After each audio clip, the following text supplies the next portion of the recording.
వేసవిలో మహిళల్లో ఎక్కువగా వచ్చే సమస్య urinary tract infection. E. coli bacteria urinary tract లో ఎక్కువగా ఉంటే యూరిన్ ఇన్ఫెక్షన్ వస్తుంది. ఈ సమస్య ఎక్కువగా మహిళల్లో చూస్తుంటాం. ఎందుకంటే మహిళల్లో యురేత్రా అనగా యూరిన్ పైప్ చాలా చిన్నదిగా ఉంటుంది. దీనివల్ల ఈ బ్యాక్టీరియా అనేది చాలా ఈజీగా స్ప్రెడ్ అవుతూ ఉంటుంది. అలాగే చాలా మంది మహిళలు బిజీగా ఉండడం వల్ల ఆఫీస్ లో గానీ ట్రావెల్ చేస్తున్నప్పుడు గానీ పబ్లిక్ టాయిలెట్స్ యూజ్ చేయాల్సి వస్తుందని చెప్పేసి యూరిన్ ని ఎక్కువగా హోల్డ్ చేస్తూ ఉంటారు.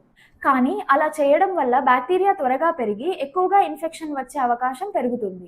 ఎక్కువగా ఆయిల్స్, జంక్ ఫుడ్, షుగర్స్ తీసుకోవడం కూడా ఈ యూటీఐకి కారణం. దీనికి సింప్టమ్స్ ఏంటంటే యూరిన్ చేస్తున్నప్పుడు బర్నింగ్ సెన్సేషన్ రావడం, యూరిన్ బ్యాడ్ స్మెల్ రావడం మరియు లోయర్ అబ్డామిన్ పెయిన్. ఈ ట్రీట్మెంట్ మొదటిగా వాటర్.